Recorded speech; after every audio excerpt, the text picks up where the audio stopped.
suara.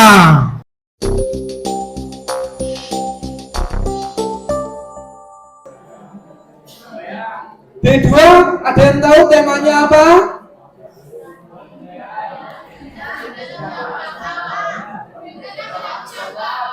Berbeda tapi tak mengapa. Coba yang lain. C1 ada. Temanya apa? Ada dimensi, ada tema.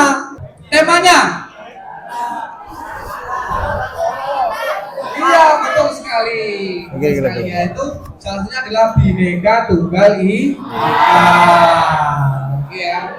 Lalu subtemanya adalah apa? Yaitu pakaian dan makanan tradisional.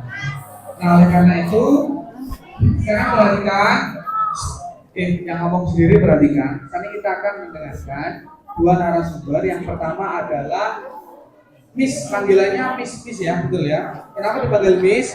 Karena belum menikah, gitu ya. Dan beliau dua-duanya ini sedang belajar di Kampung Inggris Pare. Jadi Kampung Inggris Pare itu banyak dari suku budaya, dari Papua, Ambon, dari Maluku, Ternate, NTB, NTT. Kita akan dengarkan nanti penjelasan singkat tentang budaya. Pada Miss Umu kami persilahkan. Tepuk tangannya dulu.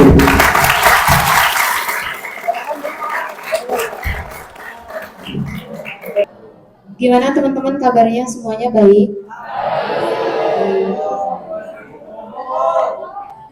Ngantuk ya?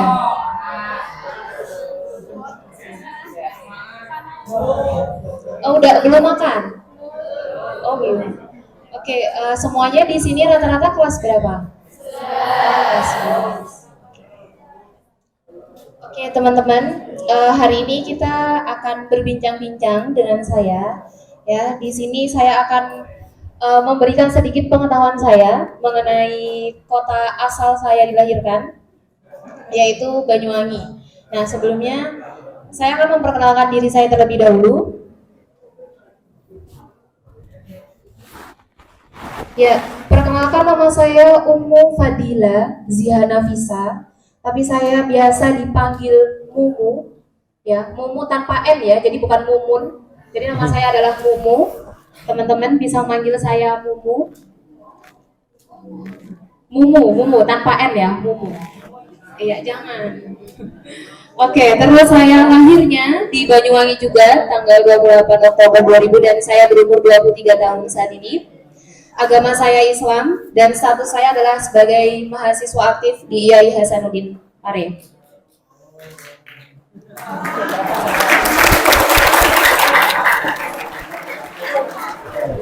Oke, sebelum saya lanjut ke materi saya, apakah ada pertanyaan mengenai diri saya pribadi? Tidak ada ya?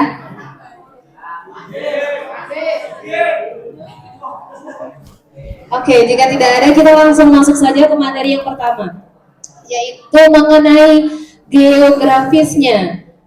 Saya boleh berdiri ya, biar enak. Oke, jadi mengenai geografisnya, di mana sih Banyuwangi itu? Ya, jadi gini teman-teman, nanti saya akan menanyakan ke teman-teman seberapa nangkepnya teman-teman mengenai materi yang saya sampaikan. Oke? Jadi yang pertama mengenai geografis dari kota Banyuwangi itu sendiri. Di mana sih Banyuwangi? Sebelumnya ada yang pernah ke Bali? Ada yang pernah ke Bali teman-teman? Oh, pernah ke Bali ya. Ya, jika teman-teman ke Bali dan itu menggunakan jalur darat dan air, pasti teman-teman akan melewati kota yang namanya Banyuwangi ya. Ya, jadi Banyuwangi itu adalah nama kabupaten yang letaknya itu ada di ujung paling timur Provinsi Jawa Timur. Jadi Banyuwangi itu letaknya paling pojok sendiri. Setelah Banyuwangi itu nanti nggak ada lagi, langsung ke Selat Bali, yaitu ke Balinya, Provinsi Bali. Nah, jadi daerah ini berbatasan langsung dengan Selat Bali, ya, yang saya katakan tadi yaitu paling pojok. Jadi setelah Banyuwangi itu tidak ada lagi. Nah, ini juga memiliki bentang alam yang begitu indah dan menjadi tarik wisatanya. Nah, biasanya banyak juga ya wisatawan asing atau foreigner itu datang ke Banyuwangi. Nah, seperti itu. โอเค boleh. โอเค Oke, jadi mengenai geografisnya, di mana sih Banyuwangi? Sebelumnya ada yang pernah ke Bali? Ada yang pernah ke Bali teman-teman? Oke. Jadi Banyuwangi itu adalah nama kabupaten yang letaknya itu ada di ujung paling timur Provinsi Jawa Timur. Jadi Banyuwangi itu letaknya paling pojok sendiri. Setelah Banyuwangi itu nanti nggak ada lagi, langsung ke Selat Bali, yaitu ke Balinya, Provinsi Bali. Nah, jadi Nah, kalau untuk julukan dari Banyuwangi itu ada banyak sekali ya teman-teman ya. Nah, dari yang kita bisa baca di situ, julukan dari Banyuwangi itu yang pertama itu bisa dijuluki dengan Bumi Blambangan.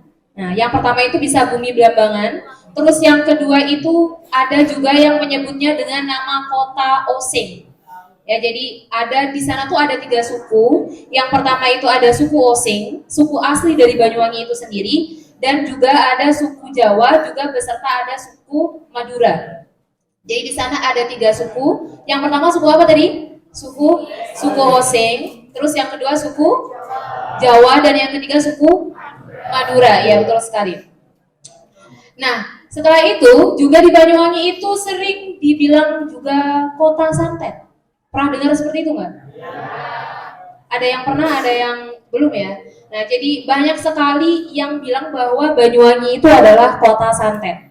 Nah, padahal di Jawa itu lebih banyak lagi keindahan-keindahan ya, bukan cuma santetnya saja yang indah. Santet. Jangan takut ya. Oke. Nah, juga ada yang bilang the sunrise of Java. Ada yang tahu nggak artinya what is the meaning of the sunrise of Java?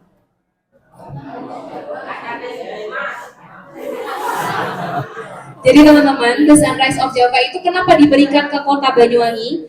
Karena pada dasarnya daerah yang pertama kali terkena sinar matahari itu adalah Banyuwangi. Ya, dari daerah di Jawa, di Pulau Jawa, itu yang pertama kali terkena sinar matahari itu adalah Banyuwangi. Makanya Banyuwangi itu dijuluki sebagai the sunrise of Java. Ya, tapi terkadang ada beberapa oknum yang bilang Banyuwangi itulah the sunset of Java.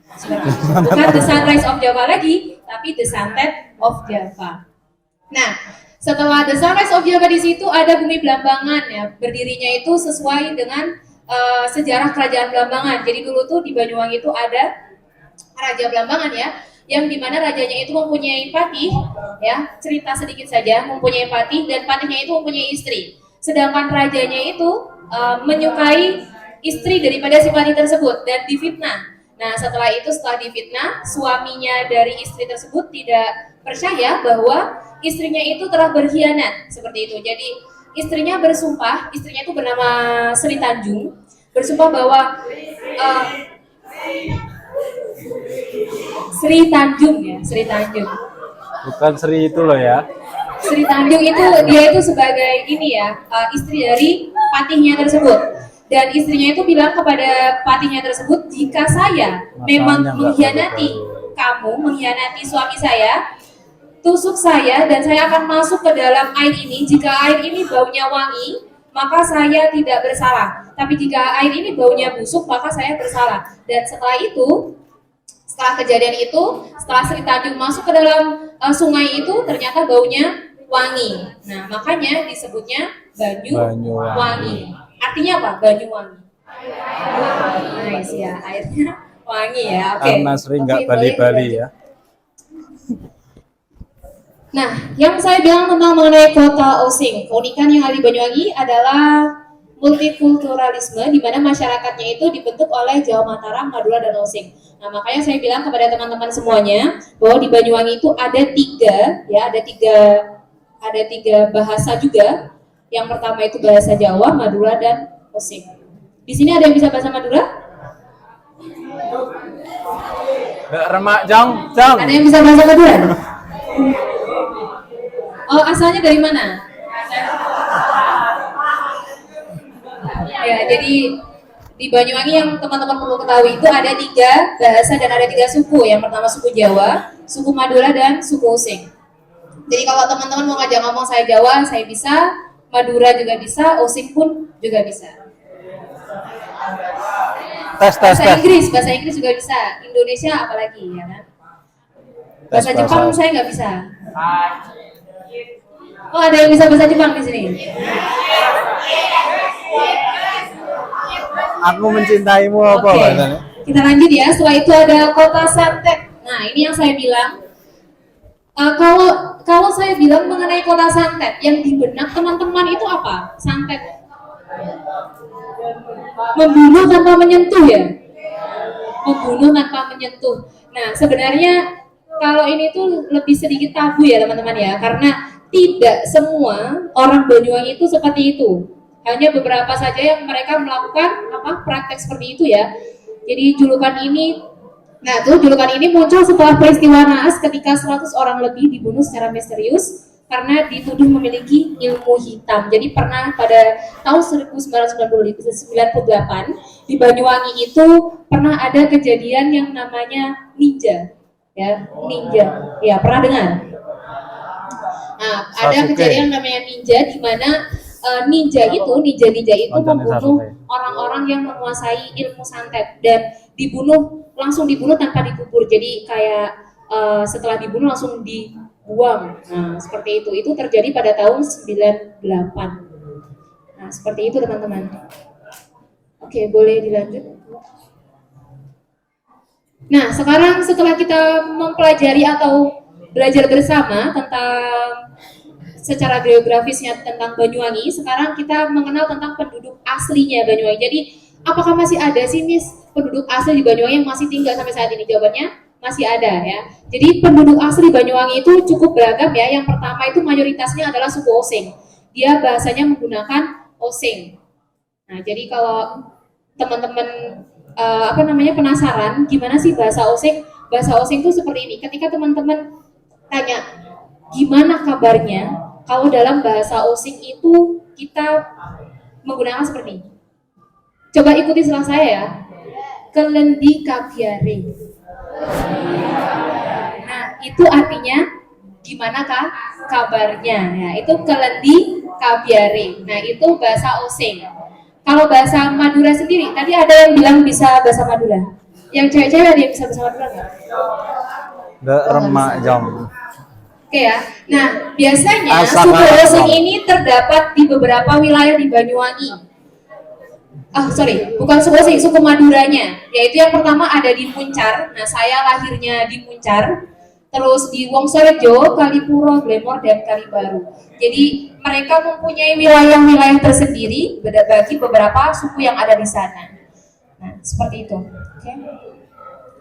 Nah, jadi juga ada yang namanya singkatannya itu Laros ya, Lare Osing, di mana Laros itu adalah sebutan untuk penduduk asli Banyuwangi yang sukunya adalah Osing. Jadi mereka disingkat menjadi Laros yang kepanjangannya adalah Lare Osing.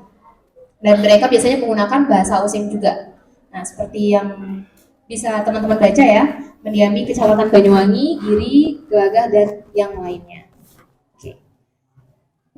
Nah, sekarang kita masuk ke ragaman budaya yang ada di Banyuwangi itu ada apa saja. Yang pertama, yang paling famous atau yang paling terkenal di Banyuwangi itu adalah tari gandrung. Teman-teman pernah nonton KKN di Desa Penari tidak? Nah, itu rumornya ada yang bilang bahwa KKN di Desa Penari itu berasal dari Banyuwangi karena Banyuwangi itu mempunyai berbagai macam banyak tarian ya. Nah, jadi yang paling fenomenal atau paling famous itu adalah tari gandrung. Nah, tari gandrung ini berasal dari kata gandrung, menggandrungi. Apa sih artinya gandrung, menggandrungi? Nah, iya betul. Jadi artinya adalah suka menyukai. Dari bahasa Indonesia adalah gandrung, menggandrungi. Tari gandrung merupakan tari tradisional yang khas dari Banyuwangi, Jawa Timur dan telah dipentaskan sejak ratusan tahun yang lalu. Jadi tari ini tuh sudah ada dari ratusan tahun yang lalu. Dan bagi masyarakat Banyuwangi yang teman-teman perlu ketahui, mereka melestarikannya yaitu dengan mewajibkan ya. Jadi mewajibkan ekstrakurikuler tari gandrung ini di sekolah masing-masing. Jadi insya Allah mereka mempunyai bibit-bibit untuk bisa menari gandrung ini. Gitu. Oke. Nah, sekarang yang di sini adalah baju ya, baju adatnya dari khas Banyuwangi, yaitu namanya Mupus Braen. Mupus Braen Blambangan merupakan busana adat pengantin Banyuwangi. Nah, jadi setiap daerah atau setiap wilayah mereka itu mempunyai baju khas masing-masing ya. Dan ini adalah baju khas dari Banyuwangi. Nah, bisa dilihat sendiri itu pengantinnya asli dari Banyuwangi itu kalau mereka menggunakan baju khas mereka, Nah, penampakannya seperti ini, teman-teman. Oke, boleh lanjut. Nah, sekarang kita masuk ke makanan. Di sini siapa yang suka banget makan? Gak ada yang suka makan? Oh, kenapa kok Vicky terus? Oke ya, jadi sebenarnya banyak teman-teman makanan yang paling fenomenal di Banyuwangi, makanan yang enak-enak di Banyuwangi itu banyak. Tapi yang paling fenomenal atau yang paling terkenal itu adalah nasi tempong, ya, nasi tempong atau dalam bahasa Jawanya kita sebut sego tempong, ya. Sego tempong adalah makanan khas Kabupaten Banyuwangi berupa kumpulan sayuran yang direbus. Nah, di situ bisa dilihat teman-teman ya, ada bayam, ada kenikir, tahu kenikir nggak? Kenikir, terus kemangi tahu? Ya. Kemangi ya. Dan juga lauk-lauk lainnya. Nah, apa sih yang menjadi ketertarikan makanan itu sendiri? Apa? Nah, di situ sudah ada ya, ciri khasnya adalah bau kencur yang sangat kuat dari sambalnya. Nah, biasanya sego tempong atau nasi tempong itu memiliki sambal yang lumayan sedikit pedas ya teman-teman ya. Jadi kalau yang suka pedas bisa wajib dicoba kalau teman-teman main ke Banyuwangi begitu. Oke, dan yang satunya lagi yaitu adalah rujak soto. Pernah makan rujak soto nggak?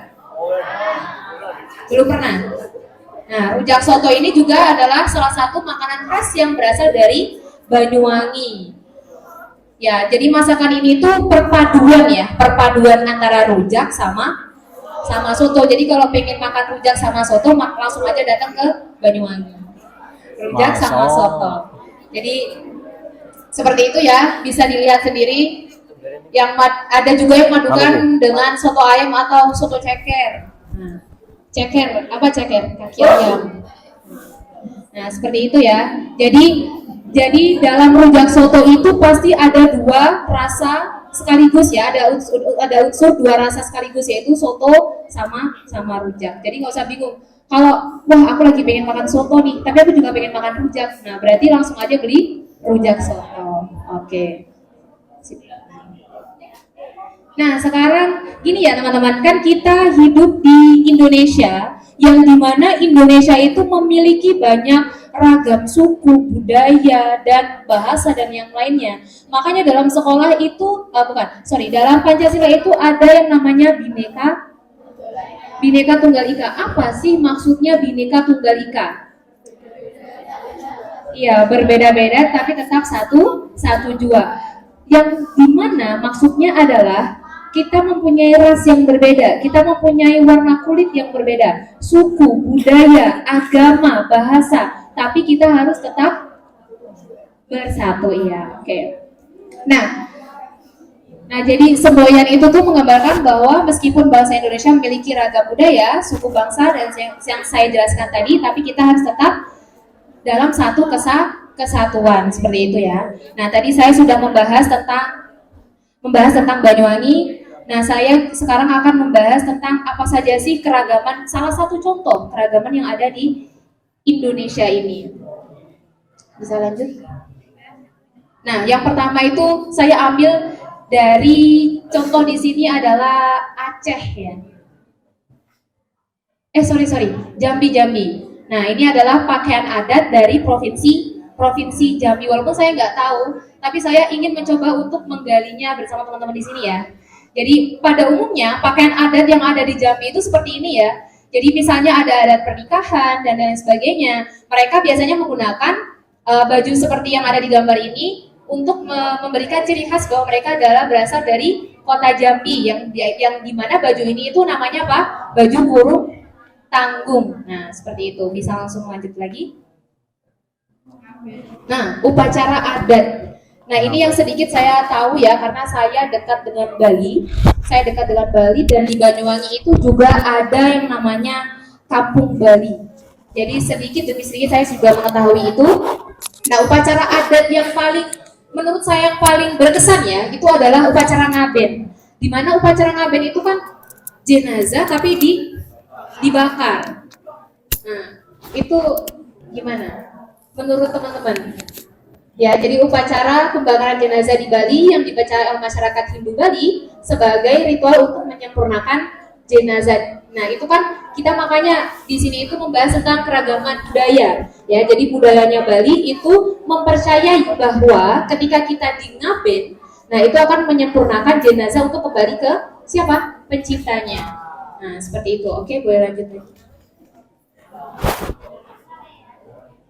Selanjutnya ini makanan tradisional. Nah, saya sudah perkenalkan tadi ya makanan tradisional dari Banyuwangi khususnya. Dari Banyuwangi itu ada apa tadi yang pertama?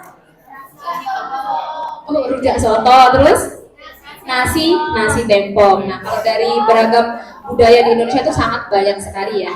Nah, oke, bisa dilanjut. Nah, oke teman-teman. Sekarang saya mau mengajak teman-teman untuk pergi ke negara yang lain. Ya, untuk pergi ke negara yang lain. Di manakah itu? Turki. Nah, kenapa saya membawa negara lain itu saya masukkan ke ragaman budaya? Jadi gini teman-teman, orang tua saya, bapak saya itu adalah orang Turki asli. Ya, orang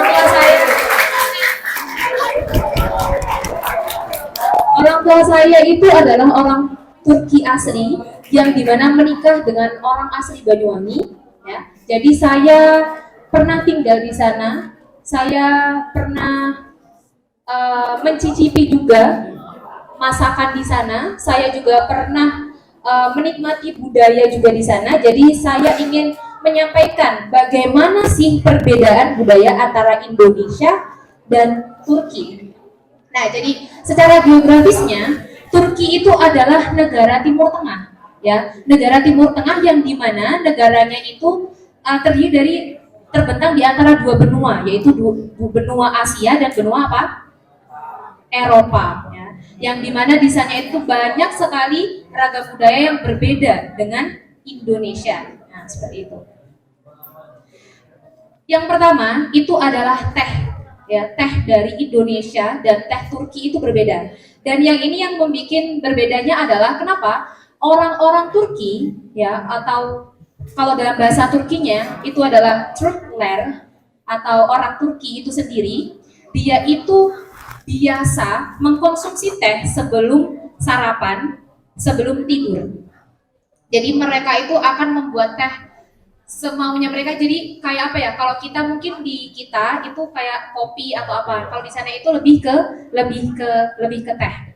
Nah, jadi teh di sana itu lumayan lumayan membuat saya tertarik untuk mencobanya, dan setelah saya coba rasanya itu memang sedikit pahit ya. Ada yang pernah datang ke Turki? Pernah?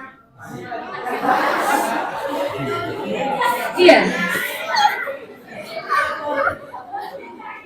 Pernah ke Turki? Oke ya, nanti semoga teman-teman setelah ini bisa langsung datang ke Turki ya. Nah, selanjutnya setelah teh ya, jadi budaya teh di Turki itu tidak bisa ditinggal. Budaya minum teh di Turki itu tidak bisa ditinggal oleh penduduk asli Turki. Jadi kemanapun dia pergi pasti membawa yang namanya teh, atau dalam bahasa Turkinya itu adalah çay. Nah, bahasa Turkinya teh itu adalah çay. Nah, selanjutnya adalah makanan manis. Di Indonesia itu kan terkenal sebagai suka pedas ya. Jadi setelah saya datang ke Turki, waktu itu saya datang ke Turki, saya menjelajah tentang makanan, itu nggak ada yang bisa masuk ke lidah saya. Yang di pikiran saya cuma seblak, bakso, nasi goreng, nah seperti itu ya. Di sana ada penjualnya, tapi rasanya itu benar-benar berbeda teman-teman. Jadi tidak ada yang rasanya pedas dan rasanya itu hambar, karena orang Turki ya seperti itu. Jika mereka menyiapkan makanan, mereka akan memberikan garam saat dia makan. Nah, jadi pas dimasak itu mereka tanpa menambahkan bumbu. Biasanya hanya menambahkan bawang putih dan minyak zaitun. Nah, seperti itu. Dan di sana juga terkenal dengan makanan manis. Nah, yang di gambar ini namanya adalah baklava. Pernah dengar nggak sebelumnya?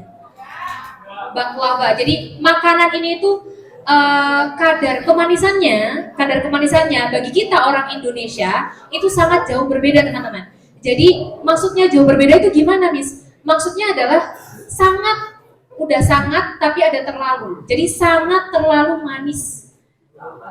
Iya, sangat terlalu manis. Ya, jadi manisnya itu berlebihan ya teman-teman ya. Manisnya itu sangat manis. Nah, seperti itu. Nah, selanjutnya ada tarian. Miss, emang di negara Turki nggak ada tarian ya? Jawabannya ada. Tarian ini tuh biasanya dikenal sebagai tarian Sufi. Tarian Sufi ini berasal dari Turki, yang lebih tepatnya atau strategisnya itu sekarang sedang dilestarikan di kota Konya namanya. Konya ya. Jadi tarian itu pertama kali yang menciptakan itu adalah Maulana Jalaluddin Rumi. Nah, itu yang menciptakan. Beliau berasal dari mana? Dari Persia. Nah, beliau itu berasal dari Persia, bernama Maulana Jalaluddin Rumi, dan dia yang menciptakan tarian yang bernama Sufi. Tarian ini gimana sih? Dia cuma muter-muter aja, terus kayak nggak pusing gitu. Kenapa kok nggak pusing? Karena mereka memiliki teorinya. Jadi ada belajarnya juga, sama kayak kita di Indonesia kan. Ketika kita pengen mempelajari satu tarian dari satu kota, dari kota yang lainnya, nah mereka mempunyai teorinya agar bisa menarikan dengan sempurna. Nah, seperti itu teman-teman. Nah, jadi ada juga yang namanya pakaian tradisional. Jadi nggak cuma di Indonesia ya teman-teman ya. Nggak cuma di Indonesia. Orang luar negeri pun punya yang namanya pakaian tradisional. Nah, di sini pakaian tradisional Turki itu seperti ini yang bisa dilihat ya. Tapi mereka menggunakannya dalam keadaan tertentu saja. Dalam keadaan tertentu saja. Nah, seperti itu.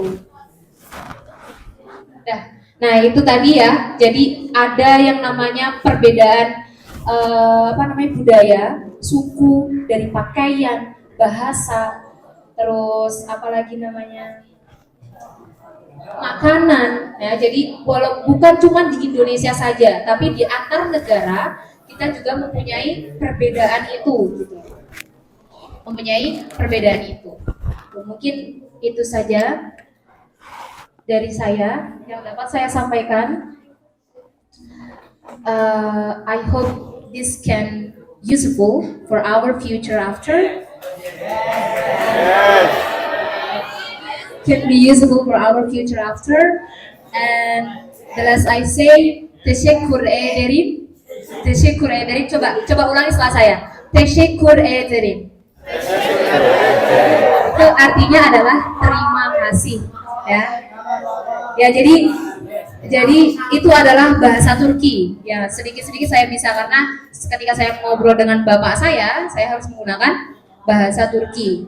Nah, yaitu artinya adalah teşekkür ederim. Artinya terima kasih. Teşekkür ederim. İyi günler. Hoşça kal. Güle güle. Oke, wassalamualaikum warahmatullahi wabarakatuh.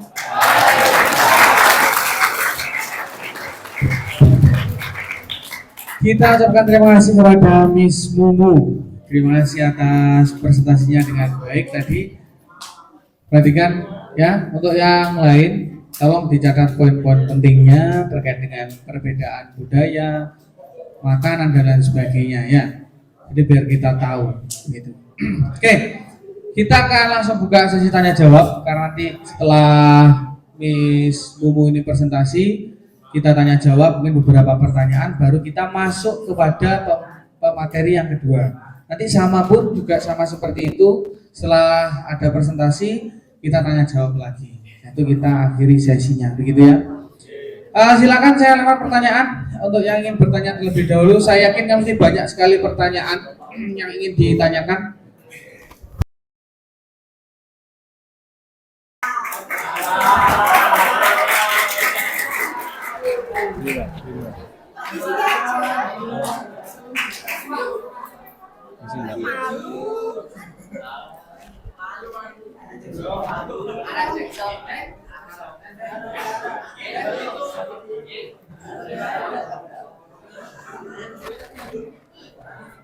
Terima kasih Kak. Saya mau tanya, festival atau perayaan apa apa yang paling ditunggu-tunggu masyarakat Banyuwangi setiap tahunnya atau pada bulan-bulan tertentu? Terima kasih. Ya. Oke, jadi untuk mengenai festival ya, festival di Banyuwangi itu yang paling ditunggu itu yang pertama itu adalah adat kebo-keboan. Nah, yang dimana adat kebo-keboan itu akan dilaksanakan biasanya di Alas Malang, yaitu adalah salah satu kota di Banyuwangi. Nah, seperti apa Miss kok namanya kebo-keboan? Jadi kebo-keboan itu adalah orang ya, jadi orang yang di make up atau yang didandani seolah-olah dia itu adalah kerbau ya, jadi mereka dilumuri dengan cat atau oli mungkin ya warna hitam, dan mereka mempunyai tanduk seolah-olah mereka itu adalah kerbau, yang dimana tujuannya itu adalah apa? Tujuannya itu adalah mengucapkan rasa syukur ya, mengucapkan rasa syukur kepada Tuhan dengan melakukan adat festival tersebut. Festival yang dimana nanti mereka itu melakukannya di sawah, jadi kayak membajak seperti itu.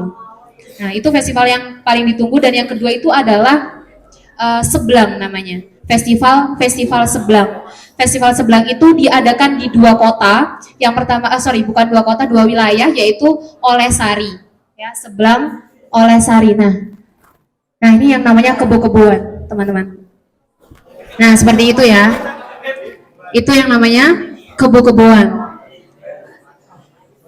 Jadi orang yang didandani seperti kerbau, dan mereka itu membajak sawah seolah-olah mereka itu kerbau. Nah di Banyuwangi terkenal dengan kebo-keboan untuk festivalnya. Dan juga ada yang namanya Seblang yang saya bilang tadi, Seblang Olesari dan Seblang Bakungan. Nah di mana mereka itu adalah seorang penari ya, penari yang penarinya itu masih perawan. Jadi yang dipakai adalah penari yang masih perawan. Nah seperti itu namanya Seblang. Dan ini sedikit mistik ya teman-teman ya, karena badan daripada si penari tersebut itu nanti diisi oleh, kalau teman-teman percaya ya, diisi oleh namanya makhluk-makhluk yang tidak terlihat, dan mereka akan menari sesuai dengan gamelannya, sesuai dengan musiknya. Nah seperti itu yang paling ditunggu-tunggu di Banyuwangi. Sebenarnya ada banyak festival, tapi yang paling ditunggu biasanya hanya kebo-keboan dan Seblang. Entah itu Seblang Bakungan atau Seblang Olesari. Nah, itu teman-teman. Terima kasih. Gimana? Ara, apakah sudah mendapatkan jawabannya? Oke. Pertanyaan kedua, silakan yang tanya.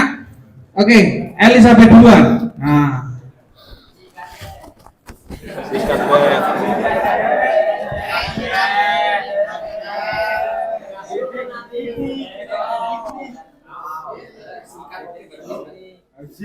Permisi, Miss, izin bertanya. Saya punya pertanyaan. Apakah perbedaan pakaian tradisional mencerminkan perbedaan kebudayaan? Oke, saya akan menjawab menurut pendapat saya ya. Jadi pertanyaan tadi, apakah perbedaan pakaian bisa mempengaruhi perbedaan budaya seperti itu? Nah, jadi gini teman-teman. Pakaian dalam suatu wilayah yang sudah ditentukan dari zaman dahulu itu mempunyai makna dan mempunyai arti tersendiri. Jadi contoh, kenapa sih kok warnanya harus emas? Kenapa sih kok warnanya harus merah? Kenapa kok harus menggunakan yang namanya omprok? Nah, omprok itu yang dari gandrung ya, yang terkenal dari Banyuwangi. Ketika kita menari gandrung itu ada yang namanya omprok. Ya, namanya omprok. Nah, jawabannya tentu iya. Karena apa? Karena mereka mempunyai definisi sendiri, definisi tersendiri ya, mengenai pakaian yang mereka kenakan. Jadi, itu tidak sama ketika kita ditanya, kenapa? Apa definisi dari pakaian adat di Banyuwangi? Kenapa kok harus menggunakan omprok? Ya, kenapa kok harus menggunakan omprok? Dalam tari gandrung itu ada yang namanya omprok atau topi. Nah, ternyata definisi dari itu adalah omprok itu sebagai mahkota perempuan. Apakah tidak ada, Miss, laki-laki yang menari gandrung? Jawabannya ada. Nah, jadi dari pertanyaan teman-teman kita ini, menurut pendapat saya ada, karena setiap pakaian yang ada dalam satu wilayah atau satu kota itu mempunyai definisi tersendiri dan bisa berkesinambungan dengan budaya yang ada di suatu kota tersebut. Nah, jadi seperti di Banyuwangi mempunyai definisi tersendiri, di Jambi pun mempunyai definisi tersendiri, dan mungkin ada korelasinya dengan ragam budaya yang ada di kota tersebut. Begitu. Itu jawaban saya ya.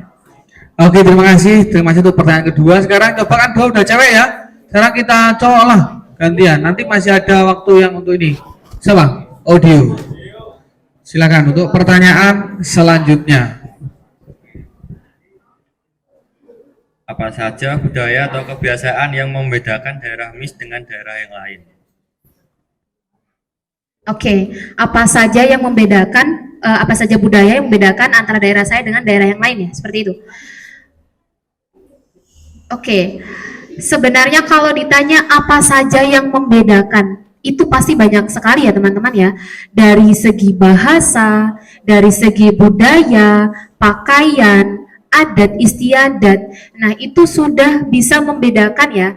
Apalagi yang paling mencolok itu mungkin dari segi bahasa. Jika kita berbahasa di Banyuwangi, itu ada 3 bahasa. Beda lagi dengan bahasa di Maluku. Nah, seperti itu contohnya.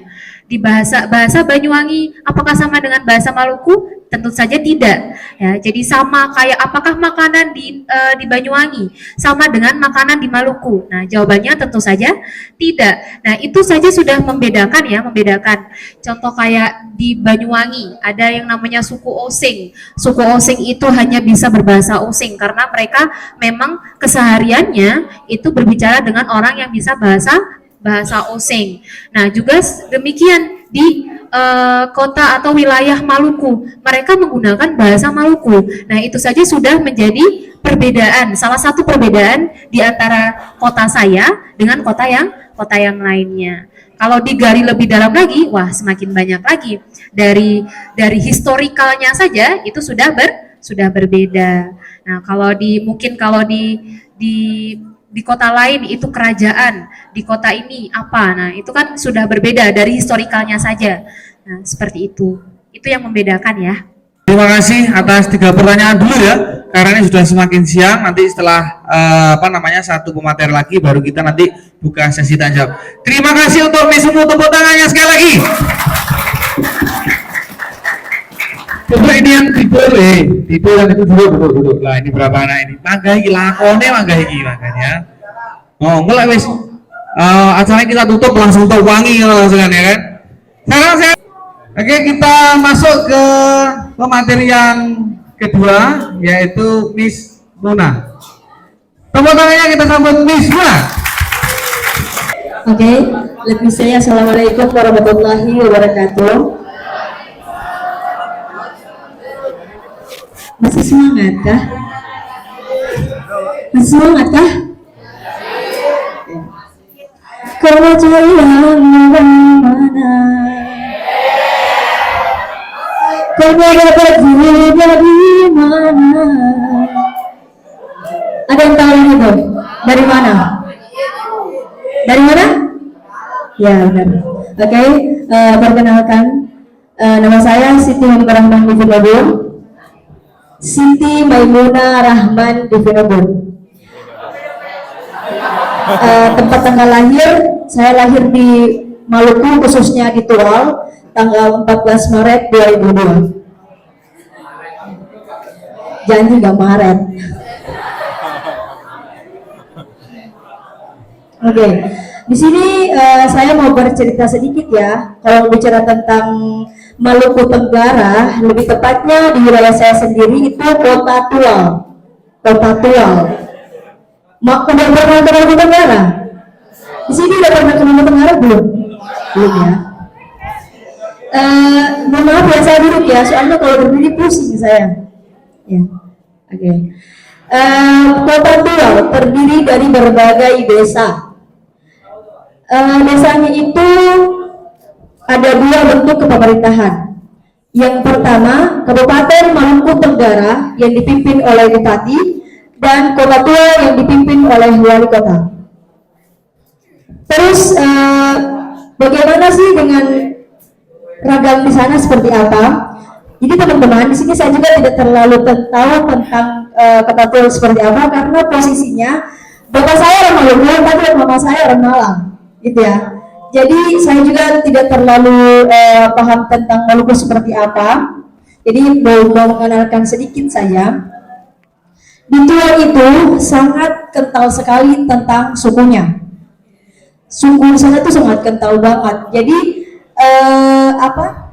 kalau misalnya di suku sana, mereka harus wajib menggunakan bahasa daerah. Dari bahasa daerah itu ada suku Kei kecil dan Kei besar.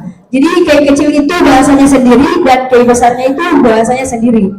Nah, di Kei kecil bahasanya itu dipergunakan pada saat kapan? Pada saat hari Jumat. Jadi kalau seandainya tidak menggunakan bahasa tersebut, maka dikenakan denda. Kental banget ya bahasa.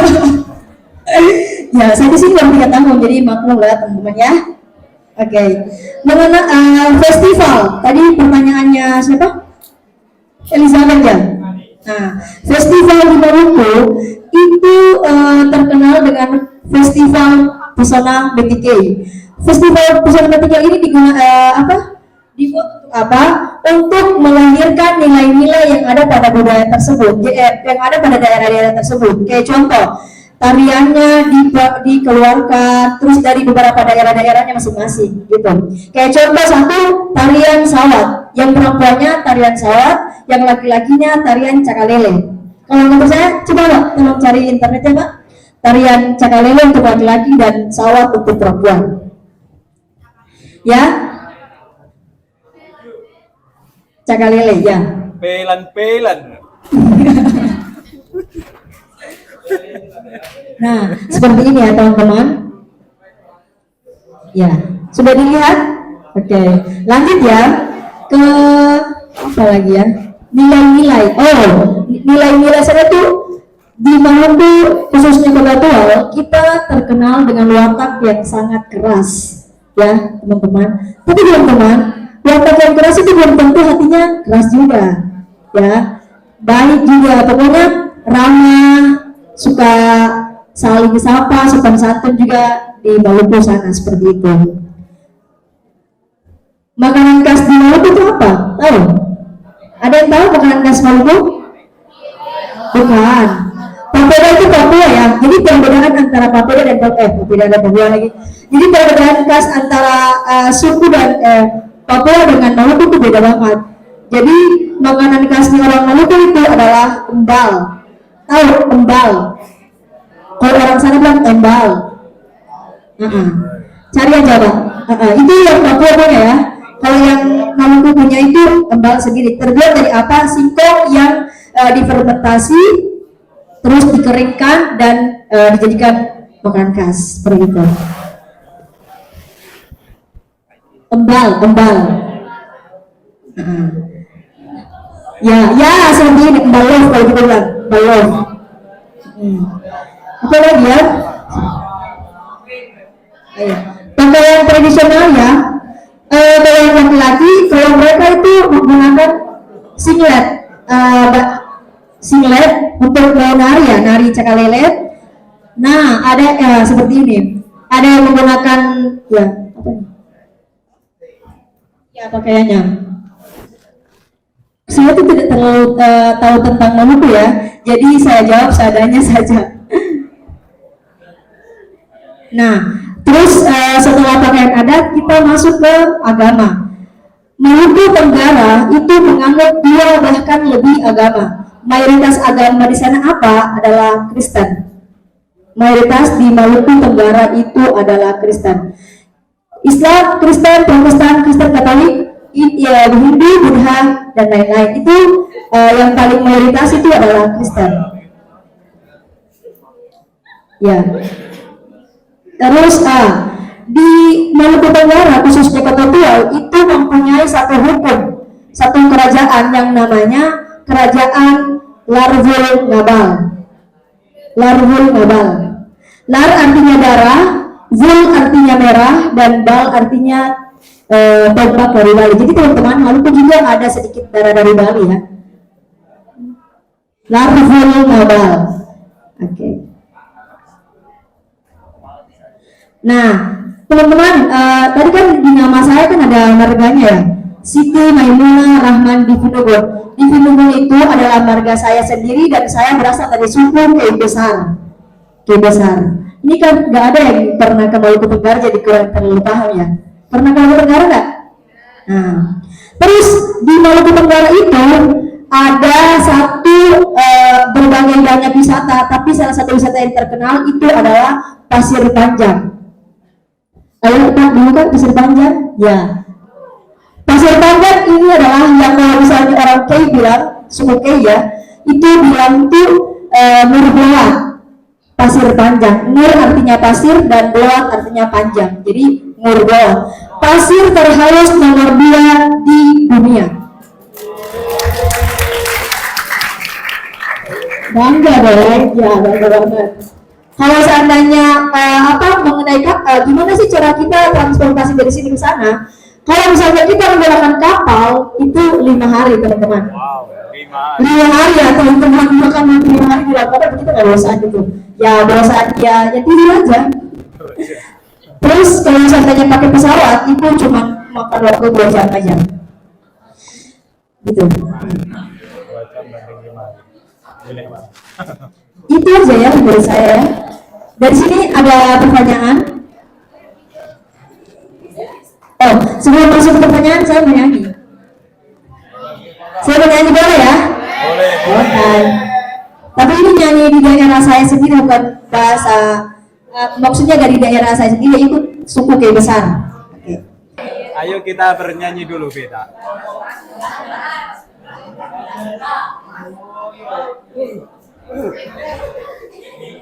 Ayo, mulai. Teman-teman, sebelum saya masuk ke ini, saya mau menyuruh Panatsusbe itu artinya ada seorang anak yang dia merantau keluar dan tapi dia tuh mau balik itu agak susah, makanya dia menciptakan satu lagu ini, gitu ya. Oke, silakan diputar Mbak.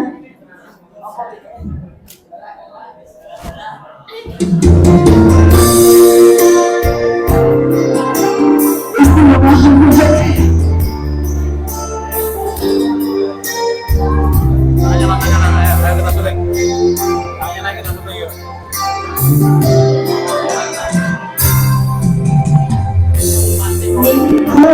Tanah suspe ore aman tempat Infakun ombo ya iti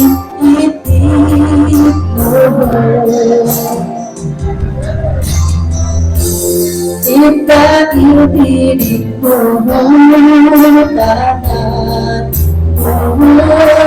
tanah Fatni Ita iti di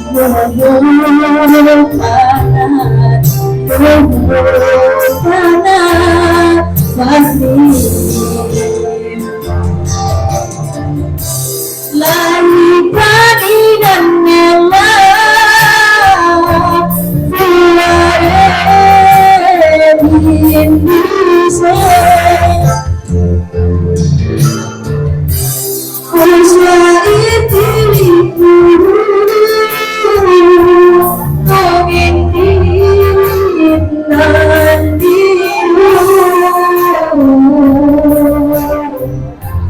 Lim omdo ombela Wa ipa ilutime Ipa iti mutanan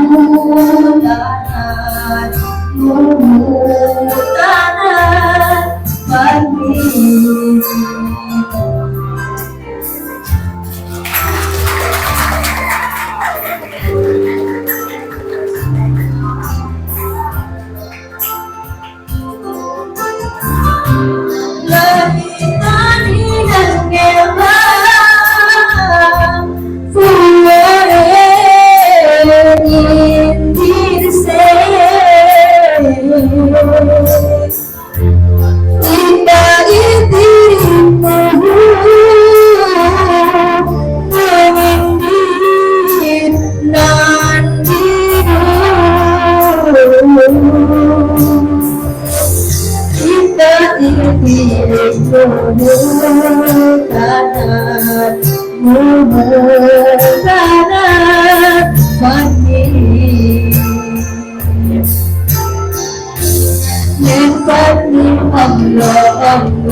Oh, minuman itu air itu biasa.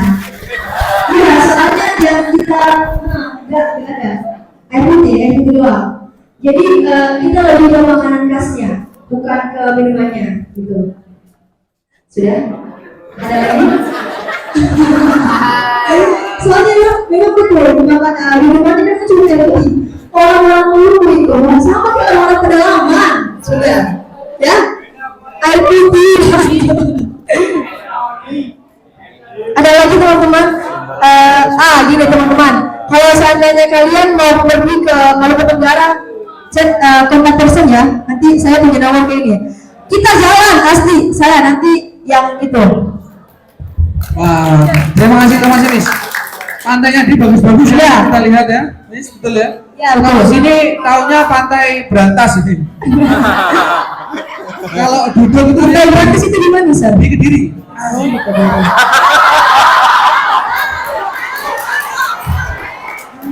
Kediri. Ini beneran apa gimana, Sir? Jadi kan, ya, jadi Kediri itu tidak punya mas pantai Berantas mas, tolong mas. Biar tahu. Berantas. Nah kita ada mirip-mirip pantai sini.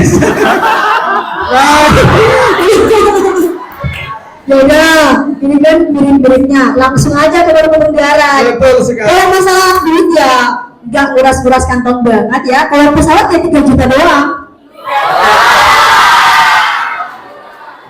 Kalau kapal, kalau seandainya mau ini ya naik kapal aja. Tapi ini 5 hari di atas kapal itu nggak bosan loh guys. Jadi ada kenangan manis di pantai Berantas teman-teman ini. Jadi kalau ke sana Miss diserang sama semut atau bahasanya digerak semut. Minumnya khas yaitu Banyu Towo. Air putih itu Banyu Towo. Gitu ya khasnya. Oke, mungkin satu pertanyaan lagi dari apa cewek? Oh dari Dedek, silakan Dek.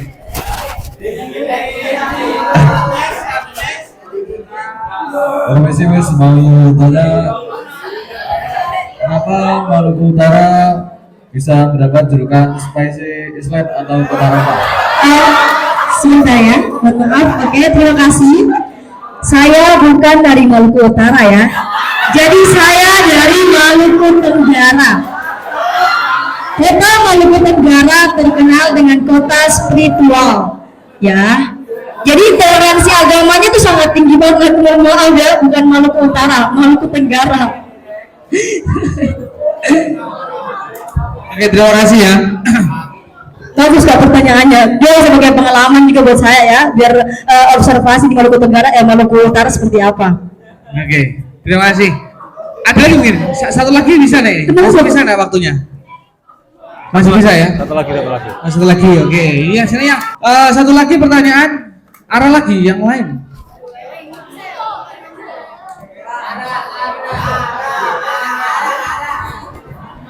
Arah ini aktif nih, aktif.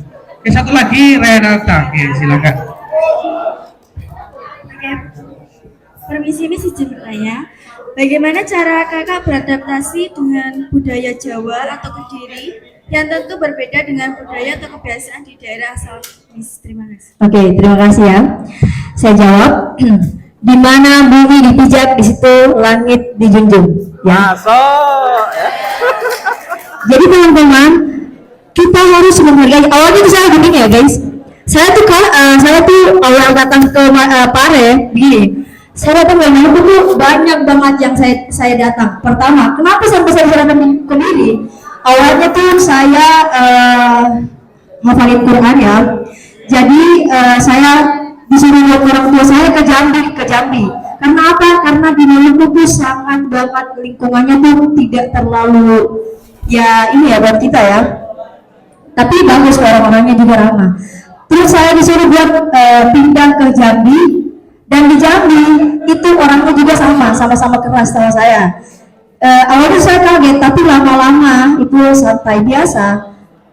Terus setelah dari Jambi, saya disuruh ke Pare buat hafalin Al-Quran yang selanjutnya. Jadi perjalanan saya tuh bukan hanya di situ saja. Dari Jambi, terus dari Maluku, terus Jambi, terus langsung ke Pare. Itu salah satunya. Kemudian awalnya saya kaget banget. Kemudian ya berarti ya? Ya, saya kaget banget. Kok di sini halus-halus banget ya? Mereka tuh karena kalau saya tanya ngobrol sama saya tuh, bisnya tuh ya ngomongnya kasar banget. Enggak teman-teman, itu enggak kasar ya. Itu memang sudah logatnya. Kayak contoh begini. Kok kenapa begitu badannya? Nah itu enggak kasar teman-teman. Itu biasa logatnya memang seperti itu. Nah orang-orang yang lihat saya pasti mereka kaget. Enggak. Jadi di mana bumi dipijak, di situ lagi dijejok. Di mana kata orang lalu bilang kata orang, di mana kita di tempat di situ kita harus mengikuti adat seperti apa, budayanya seperti apa gitu. Terima kasih. Sudah? Oke. Puas dengan jawaban saya? Oke. Terima kasih. Terima kasih, tepuk tangan. Ya. Kalau ingin bertanya lagi, setelahnya ada beberapa yang mau tanya lagi, nanti kita di luar waktu ini saja, begitu ya. Ada tambahan sekali lagi Miss dari Miss Mumu, jadi sedikit mungkin. Pesan-pesan.